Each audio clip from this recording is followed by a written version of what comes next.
Hello, everyone, and welcome to our April Meet Our Leaders series. I'm Megan Cassidy. I'm the head of online education at the SDG Academy, and it is my immense privilege to introduce you to Dr. Eugenie Birch, who will be joining us for this Meet Our Leaders series. Now, before I hand it over to Dr. Birch for questions, for those of you who are joining us for the first time, the SDSN is the host of these Meet Our Leaders series. The SDSN is a network of academic and research institutions globally that is bringing best practices to bear on policy around sustainable development. And the SDSN is behind reports such as the World Happiness Report, the SDG Index, etc. And the SDG Academy, as many of you know, is our education initiative. We put together curating, creating the best online content on sustainable development. And our Meet Our Leaders series is a monthly opportunity to engage with experts who are working directly in the field of sustainable development and are influencing the policy decisions and discussing best practices in each of these areas. So with that introduction, I wanted to introduce you to Dr. Eugenie Birch, who is the Lawrence C. Nussdorf Professor of Urban Education and Research at the University of Pennsylvania. She's also the founding co-director of the Penn Institute for Urban Research and co-editor of Penn Press's series, The City in the 21st Century. She's a scholar and city planner specializing in international and domestic planning, planning history, and urban revitalization.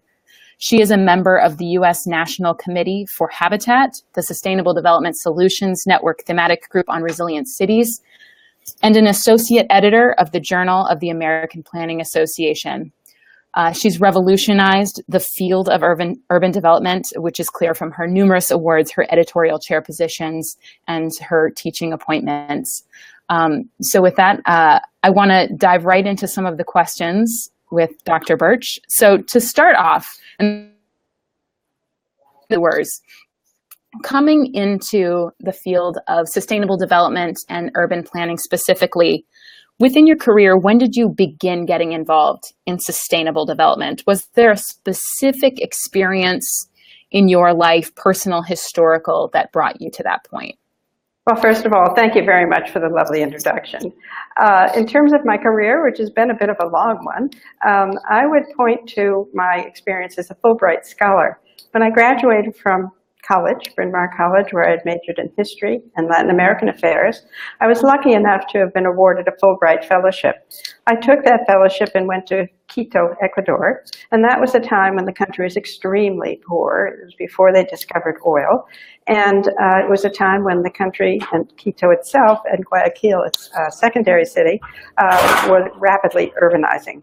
And as they rapidly urbanized, of course, they were not supplied with, didn't have a supply of decent housing. And so it was my first experience. You can imagine this little American girl coming to a country in a foreign language, seeing this rapid urbanization firsthand, where people were forced to live in tin shacks and cardboard and no water, no sanitation, nothing. I mean, it was a wake-up call, and of course something that made me think that, gee whiz, we can do better as we think about how the world is urbanizing, and that led me to pursue a career in city planning, because I thought, obviously, if we're going to make a world a better place, what would be more exciting than being engaged in a profession whose main purpose is to build communities of lasting value, and those are communities that are sustainable.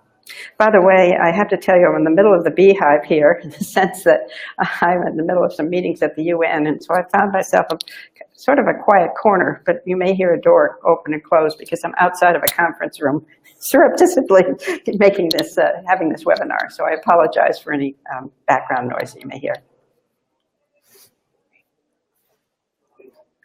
Great, thank you, Dr. Birch. As a follow-up to that question, and this is actually a question that came in from a student in Mumbai. Prasad from Mumbai is a student at the International Institute for Population Sciences, curious about getting involved in the research around sustainable cities. He just completed research on urban commuters in India, and his question is, can you suggest how best to become a part of the research community behind sustainable cities. How do you work your way into a role like yours, specifically focused on sustainable cities, which is a slightly newer field than urban planning? Well, the way to engage, obviously, is to look around where you are in Mumbai. And you did say Mumbai, I believe. And there are a number of organizations that are intimately involved in working on improving slum conditions. Slum Dwellers International is an umbrella organization that deals with that. They are quite eager to have people who are trained and engaged help them think about what kind of research could be done around specific informal settlements. They have something called a Know Your City campaign where they're mapping these particular areas, and that's actually working with the folks who are living in those places. But few people are really reflecting and writing about these experiences. So that would be one thing, to be engaged and become a participant and an observer, using your skills to observe what you're seeing there and teaching others around the world. There are organized groups too. There's SDSN in the cities, Resilient Cities thematic area, that is very much supporting work in these areas. And also with regard to the New Urban Agenda, there is an engagement platform called the General Assembly of Partners, which has within it 16 partnership groups, one of which is called the Research and Academic Group. One could get engaged in that as well. Great. So moving into the content of urban planning and sustainable cities, the conversation around SDG 11, the inclusion of a sustainable cities goal in the Agenda 2030 framework, that was a complicated process. I would love to hear from you about the experience, the negotiations behind making sure that that was part of Agenda 2030. What were the big conversations, the big controversies, the big questions, and the big challenges with getting that goal as part of the framework? Well, the primary challenge was to convince the member states, who were representatives of national governments, that paying attention to subnational spaces and physical spaces was an important sustainable development goal. So the big debate was, should the ideas that are now contained in Goal 11 be mainstreamed into the other goals, like water or food or whatever, poverty, or should there be a standalone goal that would really call out the importance of physical space, that is, human settlements and cities. There was an extended argument, several-month argument, extensive lobbying, extensive events to bring the matter to the attention of the member states who'd be voting on this. There were side events during something called the Open Working Group. You may or may not know that the run-up to the SDGs was a series of meetings that went over a year, every month, where the member states dealt with the issues, and there would be side events and opportunities to talk to the member states about the importance of an urban SDG. Critical to this was a group that came out of the Resilient Cities thematic group of SDSN called the Urban SDG. It was hashtag Urban SDG. And through a variety of means, this group, which was larger in membership than the SDSN group, was able to convene and to organize platforms for what it considered. These were experts drawn from many, many areas, whether it was geography, city planning, politics, science, climate science, and so forth, to put together what ultimately became the 7 targets, the 7 key targets of Goal 11. There was a big discussion that we had with regard to the wording of that and the ultimate decision to leave the word prosperity or productive out of the goal. The rationale behind this was that the way we defended standalone cities goal was that no other goal dealt with the spatial considerations of place where the other goals were going to have to take place.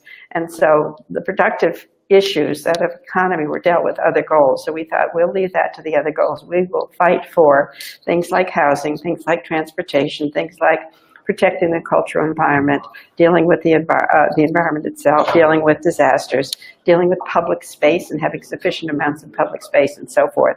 So these were very definable elements that were found nowhere else in the SDGs, which meant we could defend them as being appropriate for a standalone goal. Want more? Do you want more in terms of what it took? No, I can only imagine how complicated that process would have been. And speaking of which, sustainable development faces the perpetual challenge of working in silos.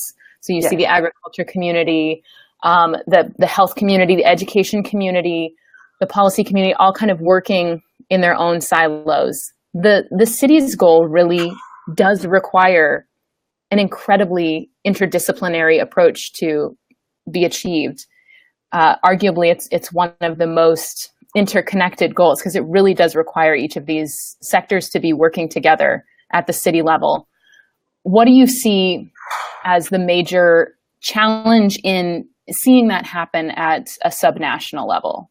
Well, there's a conceptual answer to that, and there's a pragmatic answer to that. The conceptual level is that if you look at all the SDGs, every single one could have an urban focus and should have an urban focus. I don't think we have to convince anybody that oceans are affected by the fact you have runoff in cities. I don't think we have to tell anybody that climate change is affected by the amount of greenhouse gases are produced in cities and so forth. However, when you get to the pragmatic level, our advocacy groups and our service delivery groups are siloed, and they are organized to work towards particular things within their silo. And each group has its own language, each group has its own sense of values, each group has its way of doing business. So the challenge is to find those intersections where the language can be common, the values can adapt to each other, and you can move forward in a subnational, city-focused way. That is extremely challenging at the national level, at the city level itself. Think about how municipal governments are organized, and at the NGO level. Think about how NGOs are organized. Many are organized around a particular thing, whether it's water or food or poverty per se. And so injecting the sense that urban underlies all of these things is the job that we have, we urbanists. Great. And sort of following up on that question, in the face of shifting geopolitics today, particularly with the shift that we're seeing towards urbanization, just recently we had that change where more of the population is living in cities than in rural areas. Cities are playing a much larger role in a number of different spheres. So with that in mind, what role do you governments playing in the larger sphere of sustainable development to really ensure that the principles of the SDGs are integrated into politics and policies, not just at the subnational and local level, but at the national level? Well, first of all, I think we have to get out of the binary conversation, something's rural, something's urban. I think we have to think about human settlements as occurring along a continuum with synergies. So you may have a human settlement that has rural characteristics and another human settlement that has urban characteristics. And when I mean urban characteristics, I mean density, I mean job differentiation, and so forth. But in reality, in the 21st century, both of these types are dependent upon each other. It's not just that the urbanites need the food that the rural people are producing. It's not just that the rural people are protecting the ecosystem services, the water, for example, that urban areas need. It's that to work together in a continuum through balanced territorial development. That is the word that we need to be talking about, or the phrase balanced territorial development, which recognizes the interdependencies that we have among these two types of settlements. And they're, again, it's too binary when you say they're either this or either that, because they have qualities of both and both. That is number one in terms of the discussion that we have to have at the national level. The national level should be thinking about how to create areas of security, areas of economic growth, and so forth. And at the bottom of this is the understanding that within a nation you have regions, and those regions need to be balanced within themselves and among themselves in a nation. Once you have that understanding, then you move down to the different levels. One of the principles of the New Urban Agenda and of the SDGs and of thinking about sustainable development is the principle of subsidiarity. That is, that a sphere of government does what it is best capable of doing. Therefore, you wouldn't want your national government collecting your garbage, yet at the same time, you do need metropolitan governance to deal with certain things like ecosystem services or transportation or whatever, and you need national government to provide the legal frameworks to protect property, that provide the infrastructure that's national infrastructure and so forth. So we need to get things in order to have sustainable development, in order that recognizes the appropriate functions of the appropriate sphere of government.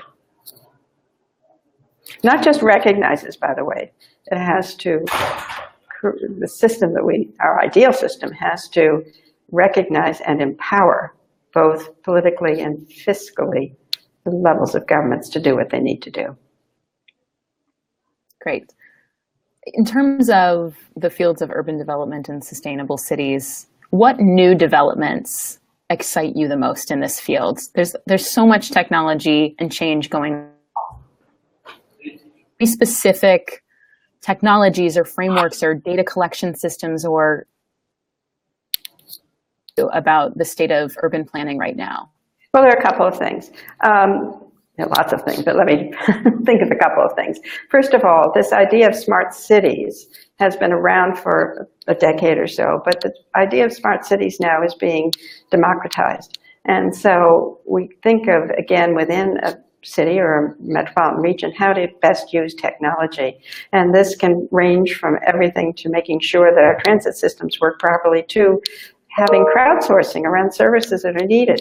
So, and creating applications that allow individuals to participate in democratic deliberations about how their cities might be formed and so forth. So this whole introduction of technology into the management and thinking about cities is really important. A second thing I think is emerging, and that is how services are delivered. And I'm thinking now of the hard services like water and sanitation, sewage and so forth. There's an emerging thought that maybe we could be a little more carbon neutral or zero carbon. There's an emerging thought about how to create circular economies. And I think this is the frontier, actually, of what we should be thinking about when we think about sustainable cities and sustainable development in urban areas, is how we can really create circular economies that work at scale. And that last point that you raised leads me to another question, really importantly, on the role of cities with respect to environmental protection and climate change. Now, often these policies, I would say, are being largely led by cities. What role do you see cities playing in managing climate change, managing environmental degradation? Well, there are a couple of things. First of all, cities can't do it alone. I think you really need to make that point. I'm going to give you the example of the United States. If you had been alive, and I'm sure you weren't, in 1970, when the Clean Air Act and the Clean Water Acts were being proposed and passed, you would have been choking on polluted air. The waterways were really, really grim, bubbling up with detergents or other pollutants. The fact that we had a national government that set standards for environmental protection and enforced those standards was absolutely critical to the ability of cities to exist today. I'll give you an example. When I was first married, this was before 1970, and I lived in New York, I would open the window, and in the morning, and by midday, there would be a thin layer of soot on the windowsill. Or around my collar, which might have been a white shirt, there would be a grimy line. That's how dirty the air was. Without the enforcement that we had at the national level to clean up the basic pollutants, nothing would have happened. Now, moving to the local level, it's not only national level where this has to happen, because you've got to implement these things at the local level. How is it that the soot no longer comes on my windowsill? It no longer comes there because buildings which used to burn their garbage are no longer allowed to burn their garbage, and that was a local legislation that prevented that from happening. There are many things that are happening at the local level in terms of environmental conservation. Everything from regulating the kinds of oil that apartment buildings can use, to providing mass transportation, which uses clean energy, to thinking about how to arrange public space so that it's a cleansing situation in terms of water runoff, so that the local level, at this point, within the frame of national laws that tell you can't pollute, the local level is pulling off the kinds of things that have to be done. Great. I think that's a pertinent conversation and one I'm concerned about right now. And I think, as you pointed out, the cities are going to be critical catalysts in that effort. And from viewers, so I want to kind of turn it over to those right now, starting with one from Ethics in Action, New York City. What do you see as the most sustainable solution to homelessness? Well, this is a huge problem. You have to get at the root of homelessness. Why are people homeless? Some people are homeless because they don't have money to buy a proper home. So that means and this is a long-term solution, dealing with the education and training that allows people to have sustainable jobs. Some people are homeless because they unfortunately are ill, mentally ill, or have an addiction of some sort, and therefore are not able to function. That group of people clearly needs help. So there's no one-size-fits-all solution.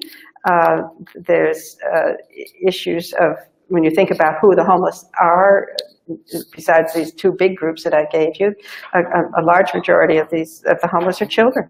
And so how we are treating our children, whether we're supporting and supplying the kinds of housing, affordable housing, so that assuming you can address some of the poverty issues, we need to make sure that we have appropriate housing and education for our children.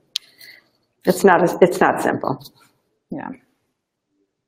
None of these questions are simple. No. None of these challenges, for sure. We have another question coming in. This is from Chattaraj Devi. Question for Dr. Birch. What role do you see cities playing in shaping identity? Oh. Social. Interesting question. That's a great question. And we can bring it back to the SDGs, because one of the targets in the SDG 11 is that of protecting cultural and environmental heritage. And so every city has heritage. And the question is how you protect it and what you protect and how you create that heritage to help with your identity. That's one part of the identity. Other parts of the identity is how you do business. I mean, some cities' identity is they're very efficient and they're sustainable and they are models for innovation. I'm thinking years ago of Curitiba became an identity of innovating in transportation and other matters, or Medellin today, which is seen as a poster child for some of the integration of the informal settlements. So identity comes in many forms. But hopefully it's a positive identity in terms of a city being exemplary for how it treats its citizens, or how its citizens can live in that place. Not a bad example. So looking forward, now that the SDGs have been adopted and have been they're underway, they've been going for a little over a year now. In the current geopolitical climate, it feels a little volatile for a lot of people right now. Are you optimistic about the achievement of the urban SDG, and what are you most concerned about? I'm cautiously hopeful. I'm cautiously hopeful, and I'm cautiously hopeful for two things that I see. On one hand, I see this tremendous activism of mayors who have gotten behind climate change and SDG 11 in particular, and they're saying, listen, this is our area, we'll take up pieces of this and we'll do this. So I think the fact that you have mayoral leadership emerging and being encouraged by various organizations, including SDSN, C40, ICLEI, UCLG, I think is really, really important. The other piece that makes me cautiously optimistic is the rise of civic engagement. The fact that we, I'm talking generally the world, has educated people to realize that there are issues to be addressed, and they have to be addressed at the local level in many situations. And the fact that we have so many well-meaning and active people who have were organized into NGOs or other organizations gives me a lot of hope in terms of the importance of citizens in making and encouraging their governments to respond to these initiatives.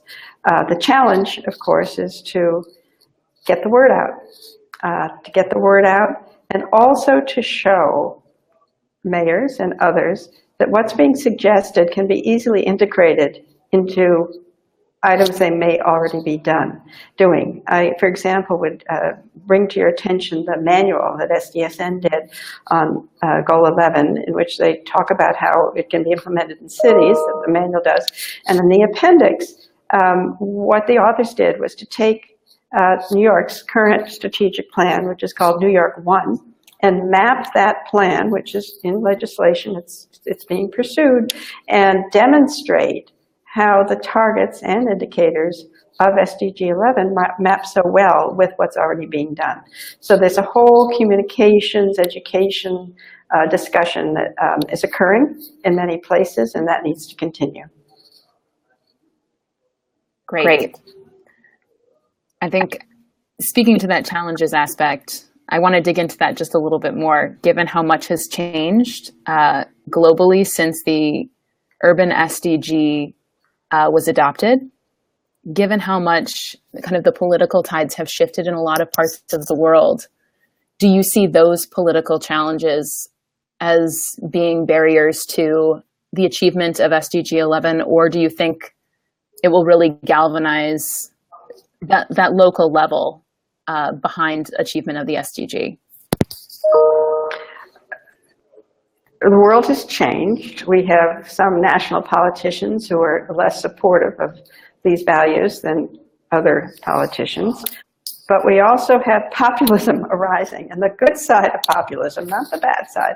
And the part that needs to be energized is this enthusiasm for the quality of life that people in this populist movement are reacting to. So it's going to be up to people who are deeply involved in this to think of ways to communicate the message in ways that are meaningful to the forces at hand, and that's a challenge. It's a huge challenge, but it's not an impossible challenge. And we were challenged with the hashtag Urban SDG to get that goal, and I think we can go out and listen and figure out how to talk to others in promoting the SDG 11 and the other SDGs. It's going to take some thinking and some organization, but I think it can and has to be done. We appreciate your optimism. I think that we find that inspiring for sure. Well, it's going to take some wiliness. Yes, undoubtedly. And also listening. You're going to have to listen. On both sides, yeah, Absolutely. Exactly. So we have a couple more questions that have come in. You've addressed some of these to a certain extent, but I want to pull out kind of the new features of some of these questions from Sabi Yasachi Das. Apologies if I'm mispronouncing your name. Picking urban studies as a career, I think you went into that a little bit. The second part of this question I find really interesting. What do you find is the most compelling aspect of your work? What gets you excited to come into the office every day and to work in this space? Well, the most compelling part is the dynamism of the field. There's so much scholarly, since I'm a scholar and a researcher and an instructor, there's so much activity in understanding the dynamics of urban life throughout the world, and whether it's looking at housing, looking at transportation, looking at the interface between the two, looking at energy. I mean, it's an unending feast of areas to explore, to understand, to try to help shape. I mean, there's nothing more exciting than this field. I mean, I don't know how to tell you. And actually, I've mainly engaged in this field through the practice of city planning and instruction in city planning and urban studies, both at the undergraduate and the graduate level. But recently, I was engaged in another very interesting project, which was supported by the Mellon Foundation here, where the Mellon Foundation, which has supported humanities, was very interested in getting humanities scholars involved in discussions around urbanism. And through this project, it's a long story how it happened, but I ended up teaching a course with a French professor. And we focused that course on Paris. And what did we do? We looked at two things. We looked at Paris in the 19th century, which was urbanizing at the same, at very, very high rates, not the same rates as what we're seeing here today in some other places, but it's similar pace and scale in terms of overwhelming the society. So we looked at literature and how the French novelists were reflecting on this, and there's some really, really good novels in this regard. And at the same time, we looked at the reactions of the government, local and national government, to the growth of Paris. And we looked obviously at the housemanization of Paris, but we looked at also the fact that we're slums in Paris, slums just like the ones that we see in Nairobi, slums made of tin and cardboard and so forth, and how that plus there were huge problems. There were floods, there were epidemics, there were huge sorts of things that you would never know when you look at Paris today. So this particular little project of blending the humanities and design yielded a really exciting dimension to the other work that I'm doing. So what I mean to say is that there are many, many ways that one can engage in this field, and every day it's a surprise. It's quite the ringing endorsement. You've got a lot of people very off the space. Well, I hope so. It's a great space. and there's so much going on in it right now that it's very... Yes. And particularly, I would really argue for people who are interested in this space to get out into the field, to observe, and to test the theories of the things they're being taught and challenge those theories, because much of our instruction is reliant on experiences that could be we'd say are Western.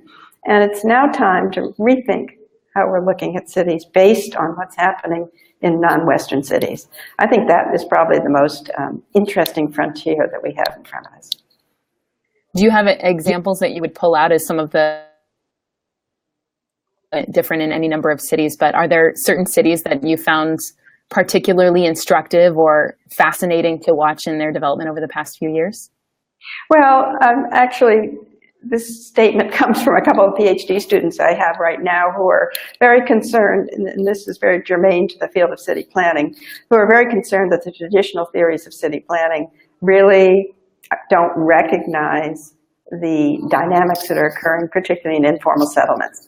And so there are all sorts of political and social arrangements that have emerged in life in informal settlements, and we don't have the theories to explain them. And so I think it's that, how, this whole issue of informal settlements, because, some places have 40% of their space in this kind of settlement, but also understanding the growing middle class, understanding the relationships between the different groups, understanding how municipal government is needing to change, what are the levers to push on this. I mean, there's just so much. There's so much. I want to turn it back over to a student question. We have a couple that have come in these are some very intense questions. So first one, this is a big one from Alfasi Adebisi.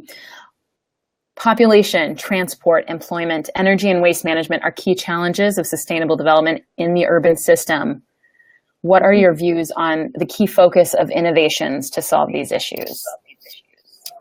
Well, the key need is that we have a systems approach, but it's an integrated systems approach to dealing with the challenges.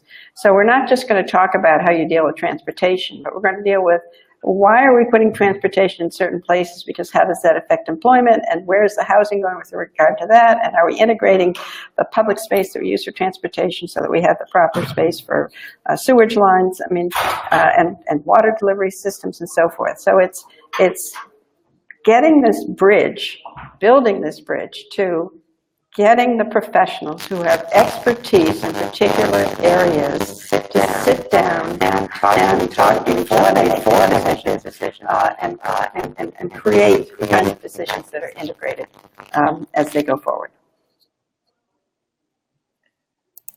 We have two questions that are relatively similar, so I'm going to project one of them and summarize the other one. This is around general communications. How do we talk about this to really engage people in this topic? What is the communications role in creating awareness towards sustainable urban planning, sustainable management of cities?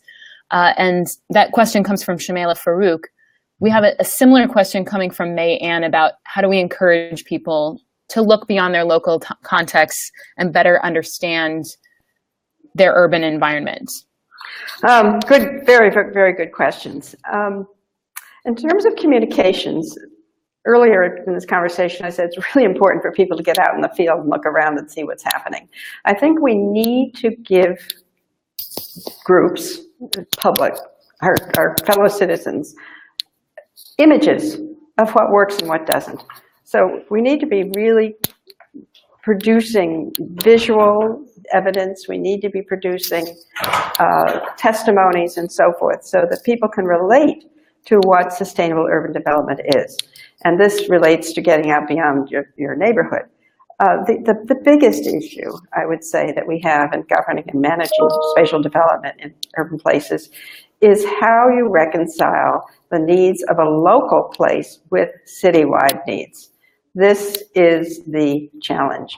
There are, we of course encourage and want to have as much participation that we can possibly manage in the planning and management of cities.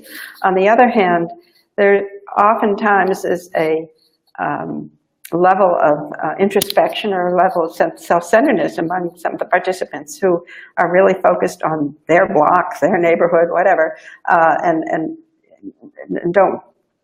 have a hard time thinking about the collective interest of the larger city.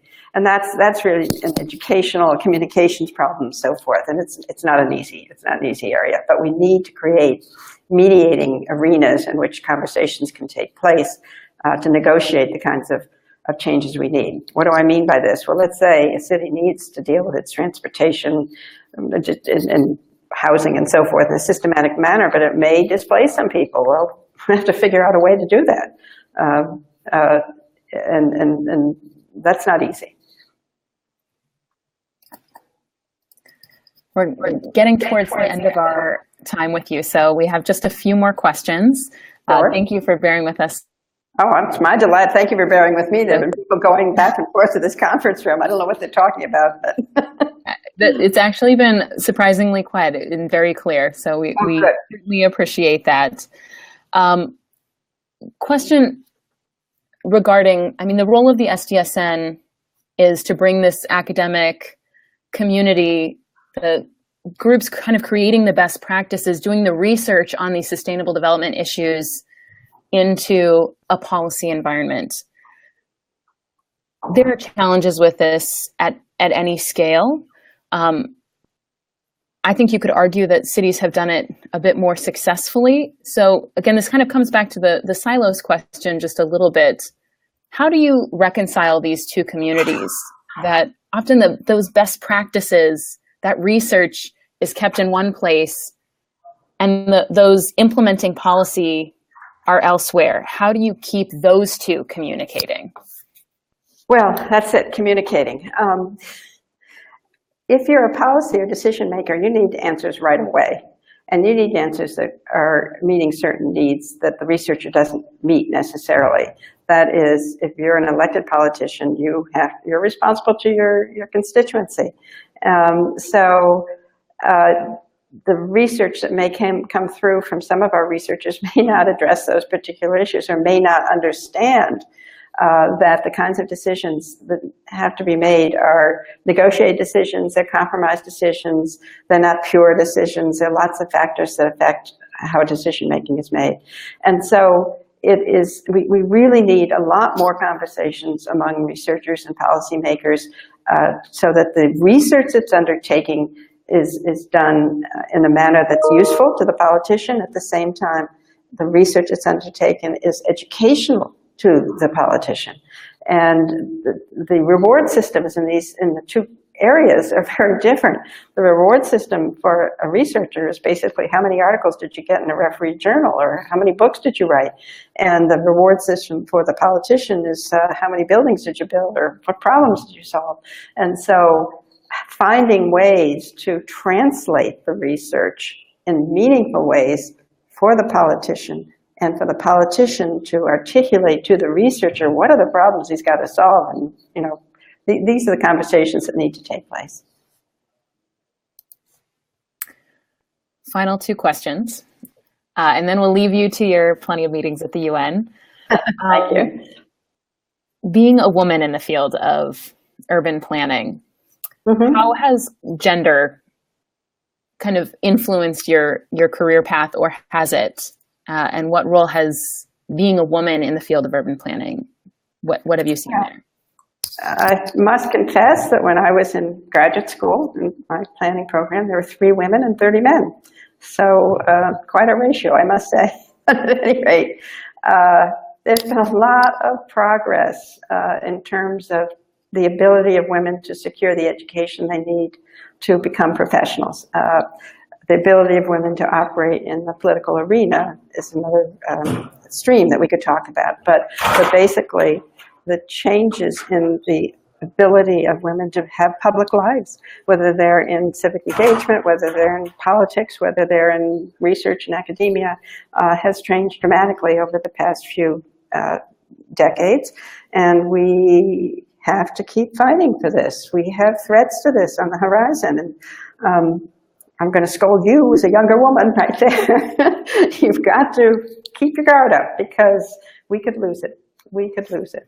And so that's my fighting speech here. But basically, in terms of what's it been like, I've been the first woman to do this and the first woman to do that. So what? I mean, the point is, you do quality work, and I've lived in a time where quality work was recognized and there was less prejudice, but that is not necessarily the situation in many countries.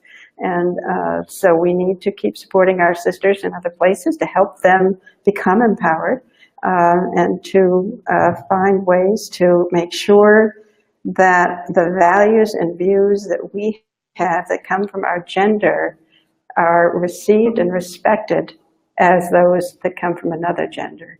And that, I think, is very important, but how we express these is equally important.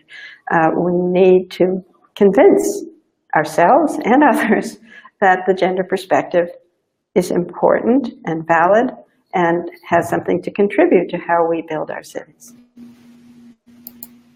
Scolding taken.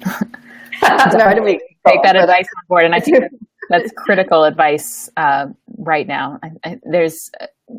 it's certainly easy to become complacent, and the need to always be vigilant of that, I think, is critically important.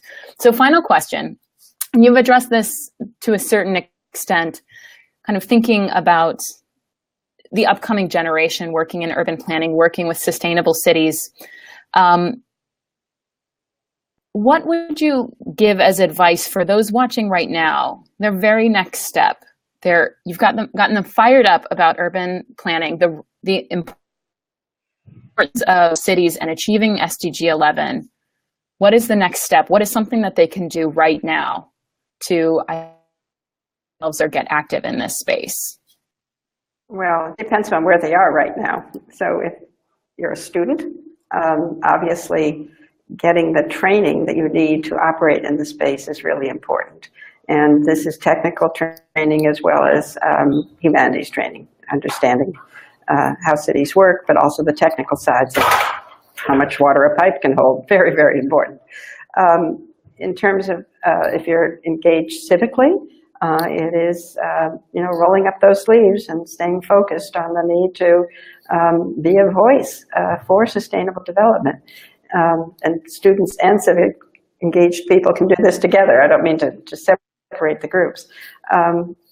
If you're a politician, I think you could reach out to those who are involved in this field and see where there are common purposes that could be pushed forward. And that, again, goes back to our students and civically engaged people. Search for areas in your locality where you can get, number one, the low-hanging fruit, so you can show that this is an important thing to do and it's easy to do, and then start working towards the less low-hanging fruit to create pathways to change that will provide for the sustainable urban development that we want. It's very local, it's very context dependent in terms of what the next steps are, but it's being vigilant, being intelligent, looking around, talking to people, and getting involved.